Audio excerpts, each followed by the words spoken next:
잘하는 공부, 잘 나가는 공부방 잘공입니다. 오늘의 주제는 기는 아이 위에 달리는 공부방 샘. 달리는 아이 위에 나는 공부방 샘. 나는 아이 위에 어떤 공부방 샘? 이런 주제를 가지고 여러분들과 이야기를 나눠보려고 합니다. 제목이 사뭇 길죠?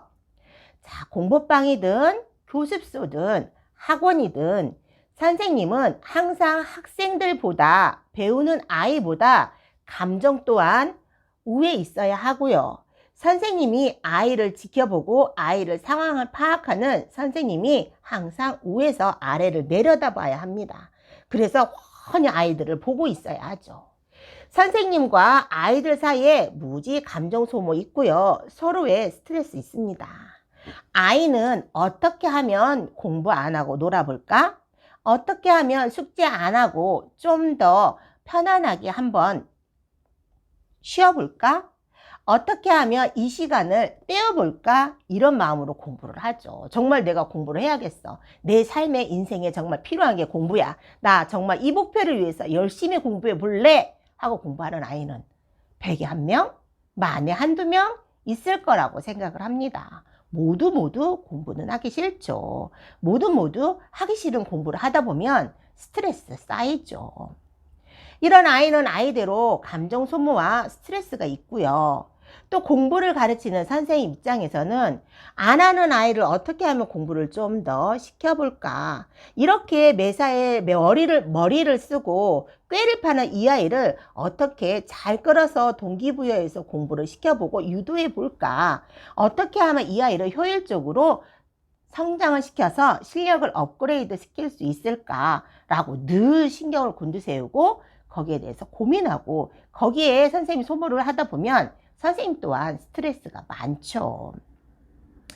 그래서 아이들과 공부방 선생님의 서로 감정 교류가 있고요. 서로의 스트레스 있습니다. 이거를 잘 융화시키고 잘 끌어가는 건 선생님의 몫이라고 봅니다. 항상 선생님은 아이의 위에서 아이를 내려다봐야 된다고 생각을 합니다. 아이가 지금 어떤 상황에 있지? 이 상황에서 아이가 어떤 학습을 하고 있지? 이 아이가 공부를 하고 있는데 이 아이는 알고 공부를 하는 걸까? 모르고 무조건 외워서 공부를 하는 걸까?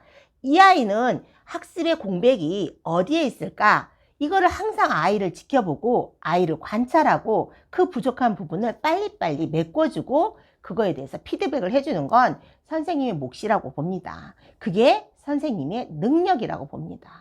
그래서 아이를 잘 관리해서 케어해서 잘 끌어가도록 하는 게 선생님의 몫이죠. 이러다 보니 선생님도 많은 스트레스 받고요. 많은 고뇌에 쌓이기도 합니다. 저희 공부방에서는 문법을 여러 방향으로 아이들에게 지도를 하고 있어요. 아이들마다 똑같은 3학년이고 똑같은 4학년이지만 아이들마다 성향이 다르고 아이들마다 받아들이는 게 그 그릇이 다르기 때문에 다 똑같은 방식으로 가르칠 수는 없습니다. 저도 처음에 문법 수업을 할 때는 시중에 나와 있는 교재 사다가 교재에 있는 설명해주고 문제 풀어 채점해주고 그리고 모르는 문제 설명해주고 이런 식으로 수업을 했었죠. 그런데 과거에 16년 전에 아이를 가르쳤을 때 그때 아이의 3학년이랑 지금 아이의 3학년이랑은 느낌이 사뭇 많이 다릅니다. 요즘 아이들은 미디어에 많이 노출이 되어 있고 그리고 아이들이 학교를 가지 않고 이렇게 온라인 수업으로 하다 보니까 학습의 공백이 엄청 커요. 그리고 아이들이 미디어에 많이 노출되고 항상 핸드폰을 가까이 하다 보니까 아이들이 생각하지 않아요. 그러다 보니 사고력이 없고요. 분별력 없고요. 비교 분석할 줄도 잘 몰라요. 그리고 무슨 똑같은 걸 설명을 해도 잘 못 알아들을 때 있어요. 한국말로 설명했는데도 한국말에 대한 이해력이 많이 부족할 때가 있어요. 그런데 영어인데 오직 하겠습니까? 그래서 아이들마다 똑같은 주제를 가지고 똑같은 걸 가르쳐도 이 아이한테는 이렇게 A처럼 가르치고 이 아이한테는 B처럼 가르치고 이 아이한테는 C처럼 가르쳐야 된다고 생각합니다. 그러려면 선생님이 많이 노력하고 많이 연구해야겠죠. 아이에 대해서도 연구를 해야 되고 이 아이에 맞는 학습법이 무엇이 있을까라고 교재에 대해서도 연구를 하는 거죠. 그래서 똑같은 교재를 가지고 다양한 방면으로 아이들에게 수업을 해야 되고 교육을 시켜야 된다고 생각합니다. 그런데 가끔 이렇게 수업을 하다 보면 참 한계에 느낄 때가 있습니다. 내가 이 아이한테 교재를 가지고 설명해서 잘 알아듣는 아이는 그렇게 설명을 해도 되지만 똑같은 걸 설명을 했는데 못 알아듣는 아이들한테는 다른 방법으로 설명하고 지도해야 되는 거죠. 저희 학원에서는 똑같은 문법책을 가지고 어떤 아이는 교재를 가지고 오면 제가 일일이 설명을 해주고 문제를 푸는 아이가 있고요. 어떤 아이 같은 경우에는 제가 미리 찍어 놓은 영상을 컴퓨터에 가서 듣고 보고 숙지해 온 다음에 저한테 다시 설명하고 저한테 다시 피드백을 받고 문제 푸는 아이가 있고요.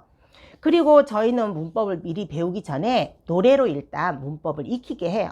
그래서 어휘에 대해서 숙지를 한 다음에 그 노래로 문법을 어느 정도 숙지를 하면 문법 교재를 들어갑니다. 그런데 그렇게 했음에도 불구하고 옛날에는 이렇게만 수업을 해줘도 아이들이 다 이해하고 잘 따라왔어요. 너무 쉽다고. 그런데 아이들이 점점 가면 갈수록 이것도 어렵다는 거예요.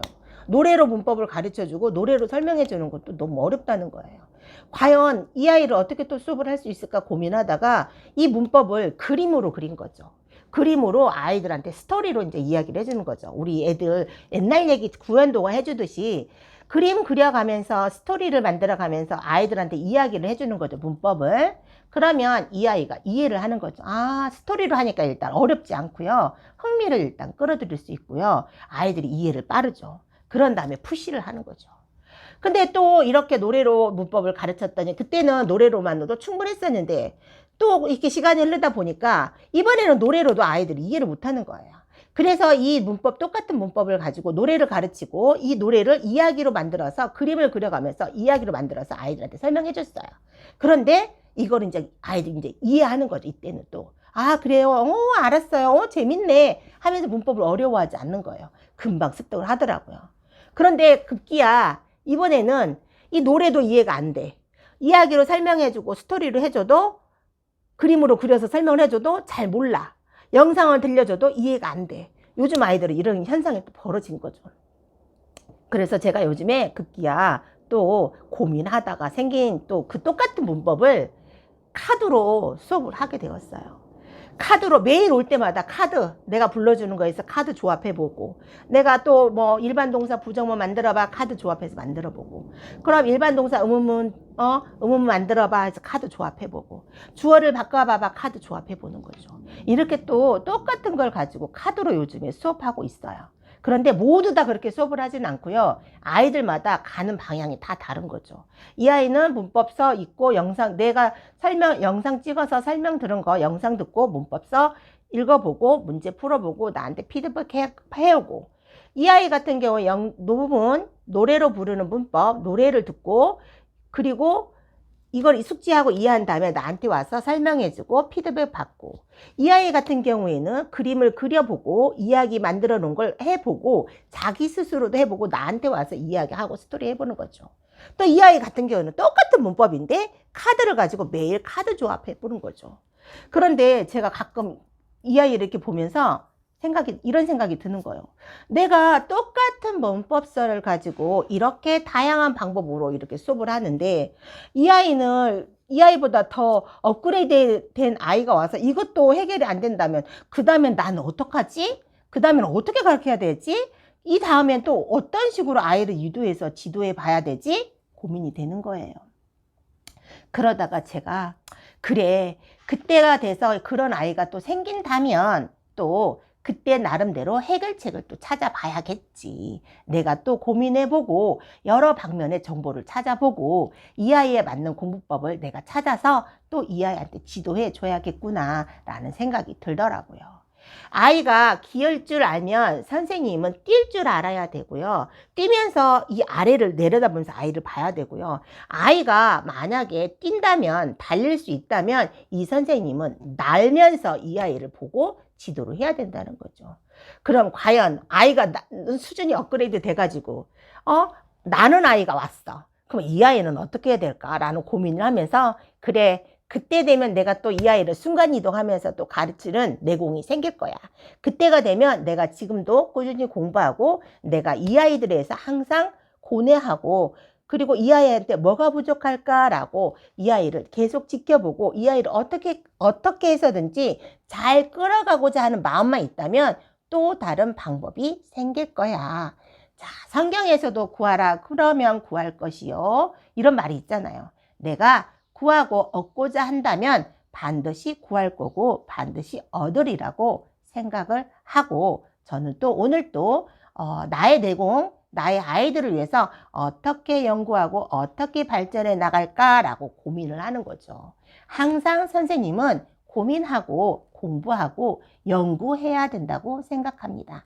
그래야만 이 아이보다 더 높은 곳에서 아이를 내려다보고 지도하고 끌어갈 수 있다고 저는 생각하거든요. 여러분들은 어떻게 생각하시나요? 어떤 식으로 공부방, 학원, 교습소 운영하고 계시나요? 저에 대한 의견은 이렇습니다. 여러분들의 생각, 여러분들의 의견은 어떠신지 궁금합니다. 자, 오늘 또 아이들의 성장을 위해서, 아이들의 발전을 위해서 노력하고 고군분투하시는 공부방, 교습소, 학원 선생님을 응원하면서 오늘 또 한번 화이팅 외쳐볼까요? 오늘도 화이팅! 잘하는 공부, 잘 나가는 공부방 잘공이었습니다. 감사합니다.